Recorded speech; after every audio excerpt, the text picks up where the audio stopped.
नमस्कार।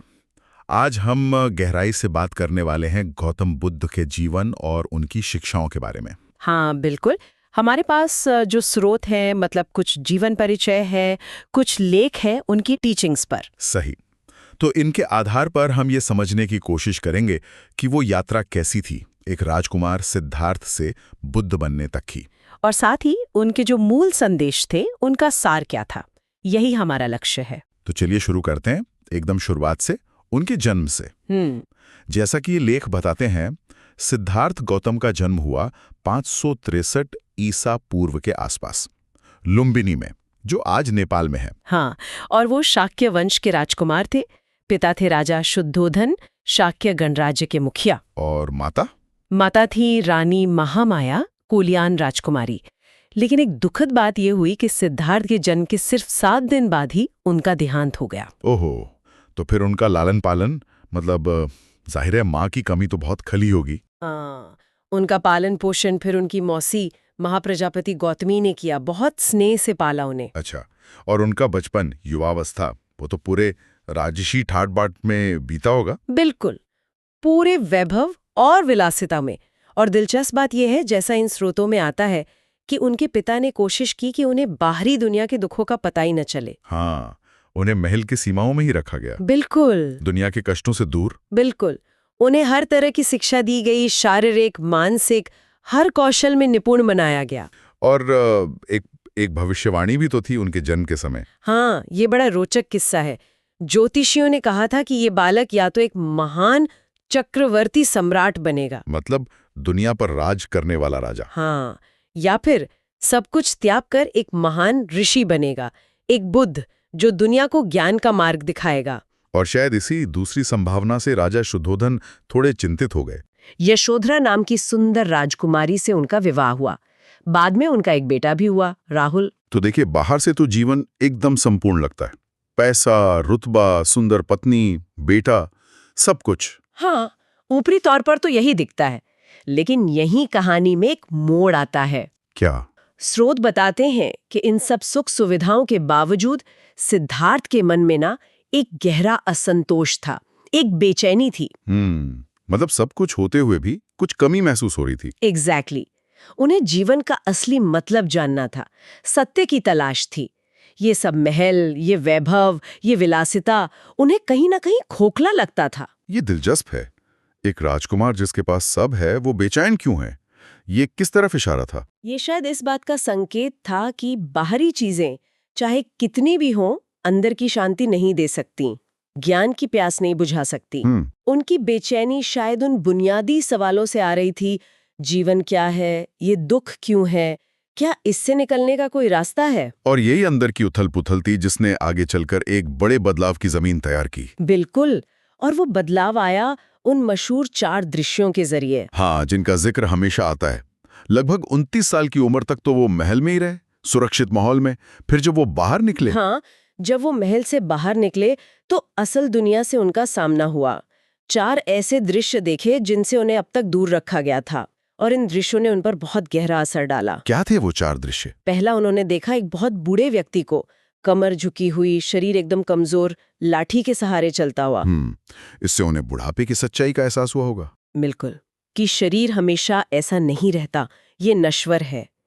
फिर दूसरा दृश्य था एक बीमार व्यक्ति का, दर्द से तड़प रहा था। इसने रोगों और पीड़ा की हकीकत सामने ला दी। हाँ, कि जीवन में बीमारी और कष्ट भी हैं।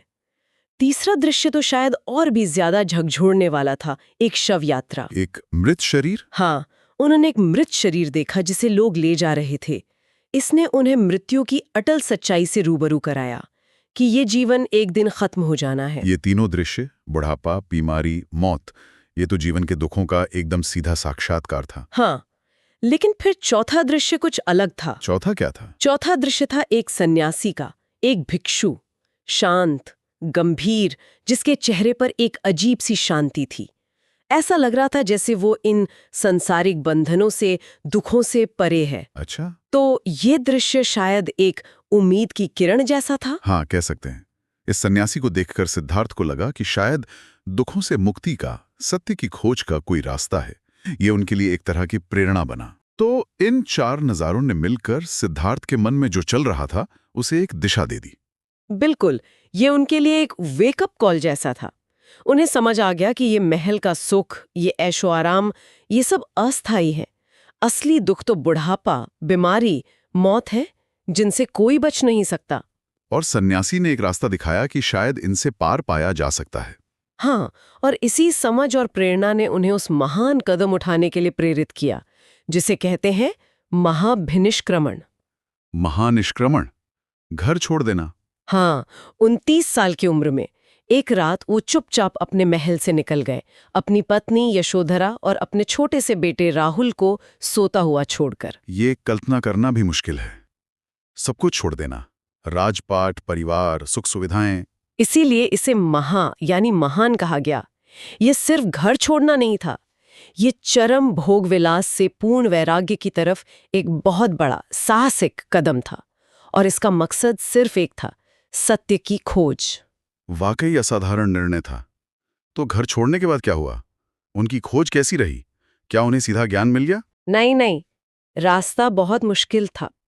घर छोड़ने के बाद सिद्धार्थ कई सालों तक भटकते रहे, ज्ञान की तलाश में। कहाँ गए? क्या किया उन्होंने? वो उस समय के जाने माने गुरुओं के पास गए, आलार कलाम, उद्दक रामपुत्र।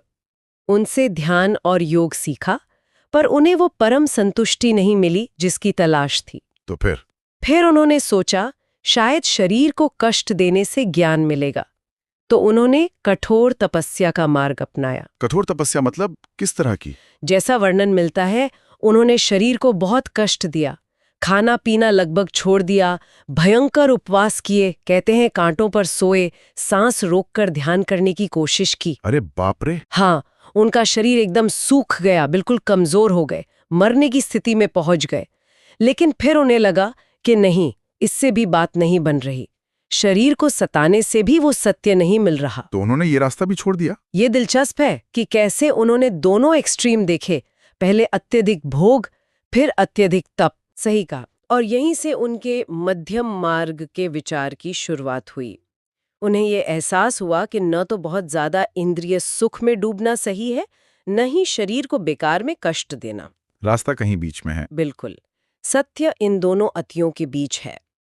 इस एहसास के बाद उन्होंने फिर से थोड़ा भोजन करना शुरू किया, शरीर को संभाला। और फिर वो पहुंचे बोध गया, वो ऐतिहासिक जगह। हाँ, निरंजना नदी के किनारे उरुवेला नाम की जगह पर, जिसे आज हम बोध गया कहते हैं, वहां वो एक पीपल के पेड़ के नीचे बैठ गए ध्यान करने। और उन्होंने तय कर लिया कि जब तक ज्ञान नहीं मिलेगा उठेंगे नहीं। हाँ, एकदम दृढ़ निश्चय कर लिया। और फिर कई दिनों तक वो गहरे ध्यान में रहे और आखिरकार वैशाख पूर्णिमा की रात को 35 साल की उम्र में उसी पीपल के पेड़ के नीचे सिद्धार्थ गौतम को बोधि प्राप्त हुई। बोधि यानी परम ज्ञान, संबोधि। हाँ? उन्हें जीवन मृत्यु का चक्र, दुखों का कारण क्या है, उनसे मुक्ति कैसे मिल सकती है, उन सब का एकदम स्पष्ट बोध हो गया। हाँ। और उसी पल से वो सिद्धार्थ गौतम नहीं रहे, वो बुद्ध बन गए। बुद्ध यानी जागा हुआ ज्ञानी। एग्जैक्टली। ये समझना जरूरी है कि ये ज्ञान सिर्फ किताबी ज्ञान नहीं था, है ना? ये एक बहुत गहरा ट्रांसफॉर्मेटिव अनुभव था। इसे निर्वाण से भी जोड़ते हैं। हाँ बिल्कुल, बोधि वो परम ज्ञान है और निर्वाण उस ज्ञान से मिलने वाली अवस्था है, परम शांति की अवस्था, जहां सारी इच्छाएं, सारी तृष्णा खत्म हो जाती हैं, जन्म मरण के चक्र से मुक्ति मिल जाती है। कहते हैं इस अनुभव ने सिद्धार्थ को पूरी तरह बदल दिया। वो अब बुद्ध थे। तो बुद्ध बनने के बाद उन्होंने क्या किया? इस ज्ञान को अपने पर रखा? नहीं, बिल्कुल नहीं। ज्ञान मिलने के बाद बुद्ध ने अपनी बाकी की जिंदगी, लगभग 45 साल, इसी ज्ञान को लोगों तक पहुंचाने में लगा दी, ताकि बाकी लोग भी दुखों से बाहर निकल सकें। अच्छा। पुराने साथियों को, जो तपस्या के दौरान उनके साथ थे लेकिन बाद में उन्हें छोड़कर चले गए थे। और इसी घटना को धर्म चक्र प्रवर्तन कहते हैं, राइट? इसका क्या मतलब है? हाँ, धर्म चक्र प्रवर्तन। इसका मतलब है धर्म के पहिए को गति देना या धर्म के शासन की स्थापना करना। सारनाथ में दिया गया वो पहला उपदेश सिर्फ एक लेक्चर नहीं था। स्रोत इसे उस ऐतिहासिक पल की तरह देखते हैं जब बुद्ध ने पहली बार अपने खोजे हुए सत्य और मुक्ति के मार्ग को दुनिया के सामने रखा। यहीं से बौद्ध धर्म या बुद्ध के धम्म का फैलाव शुरू हुआ। एक नए आध्यात्मिक आंदोलन की शुरुआत। तो बुद्ध की मुख्य शिक्षाएं क्या थी, अगर हम सार में समझना चाहें, जैसा इन लेखों में बताया गया है? देखिए, उनकी सारी शिक्षाओं का केंद्र था दुख और दुख से मुक्ति।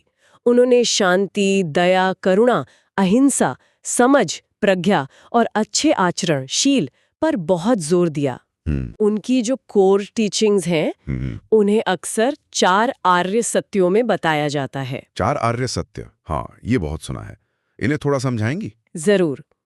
पहला आर्य सत्य है दुख। बुद्ध ने कहा कि जीवन में दुख है।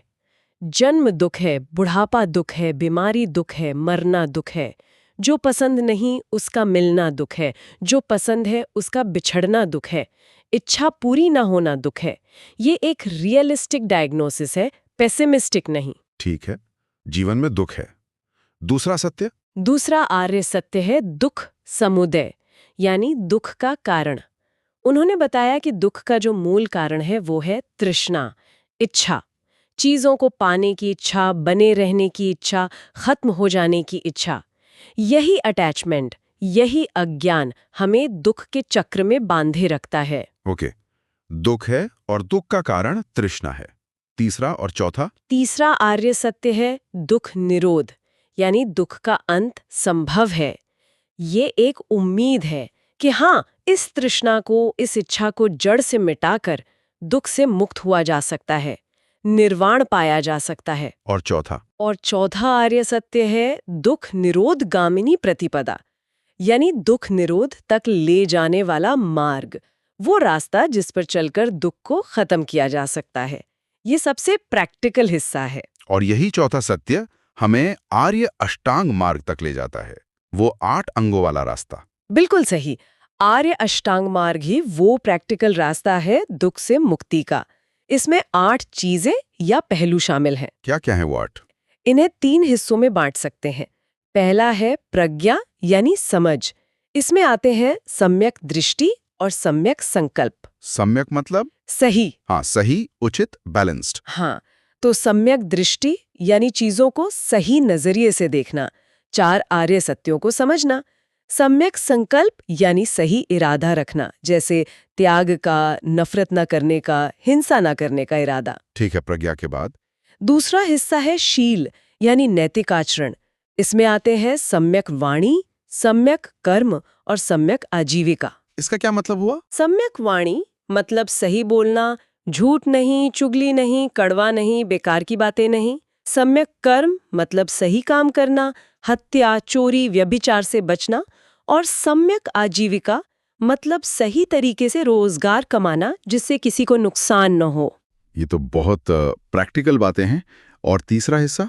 तीसरा हिस्सा है समाधि यानी मानसिक अनुशासन या ध्यान। इसमें आते हैं सम्यक प्रयास, सम्यक स्मृति और सम्यक समाधि। सम्यक प्रयास? हाँ, मतलब कोशिश करना कि बुरे ख्याल मन में ना आए और अच्छे ख्याल विकसित हों। सम्यक स्मृति मतलब अवेयर रहना, सचेत रहना अपने शरीर, अपनी फीलिंग्स, अपने मन, अपने विचारों के प्रति, जिसे आजकल माइंडफुलनेस कहते हैं। अच्छा, माइंडफुलनेस। हाँ, और सम्यक समाधि मतलब मन को एकाग्र करना, ध्यान का अभ्यास करना। तो ये 8 मिलकर एक पूरा जीवन जीने का तरीका बताते हैं। बिल्कुल, एक संतुलित, नैतिक और सजग जीवन। और यही है वो मध्यम मार्ग जिसकी बात हमने पहले की थी। हाँ, कि ना तो बहुत ज्यादा भोग विलास, नहीं शरीर को बहुत कष्ट देना। एग्जैक्टली। बुद्ध ने अपने अनुभव से यही सीखा और यही सिखाया। ये बीच का रास्ता ही मुक्ति तक ले जाता है। तो ये जो शिक्षाएं थीं, क्या ये सिर्फ व्यक्तिगत शांति या मोक्ष के लिए थीं, या इनका समाज से भी कोई लेना देना था? ये अच्छा सवाल है। देखिए, फोकस तो व्यक्तिगत मुक्ति पर था, लेकिन इन शिक्षाओं का समाज पर भी बहुत गहरा असर पड़ा। करुणा और मैत्री यानी सबके प्रति प्रेम और दया का भाव, ये तो सामाजिक सद्भाव की नींव है। और जैसा कि स्रोत बताते हैं, बुद्ध ने उस समय की जाति व्यवस्था पर भी सवाल उठाए थे।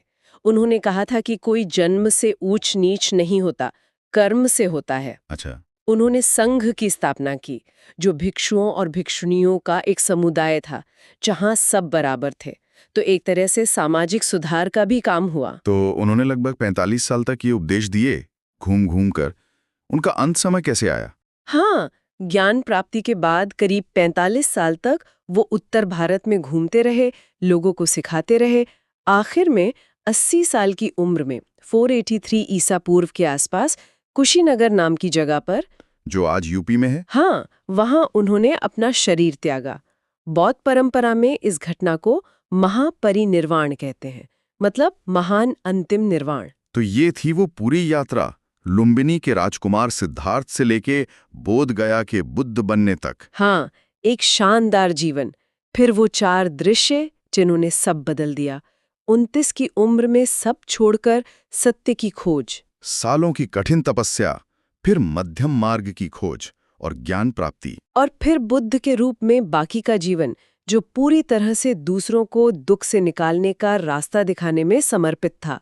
उनकी शिक्षाएं 4 आर्य सत्य, वो 8 अंगों वाला मार्ग, मध्यम मार्ग, और इन सब के पीछे करुणा, समझ और नैतिकता का संदेश। हाँ, और ये शिक्षाएं आज भी 2500 साल बाद भी दुनिया भर में करोड़ों लोगों को रास्ता दिखा रही हैं। वो सिर्फ बौद्ध धर्म के संस्थापक नहीं थे, उन्होंने इंसान की सोच और आध्यात्मिकता पर एक बहुत गहरी छाप छोड़ी है। उनकी कहानी सच में त्याग, खोज, गहरी समझ और अपार करुणा की एक अद्भुत मिसाल है। बिल्कुल, और ये हमें सोचने पर मजबूर करती है, एक सवाल पर जो हम शायद अपने सुनने वालों के लिए छोड़ सकते हैं। हाँ जरूर।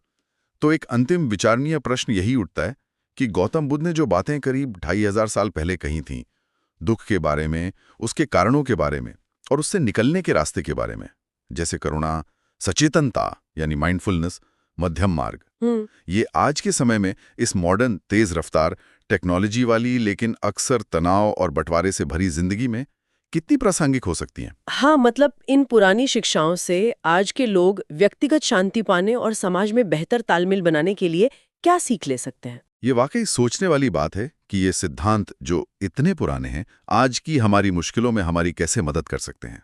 बिल्कुल, इस पर जरूर विचार करना चाहिए।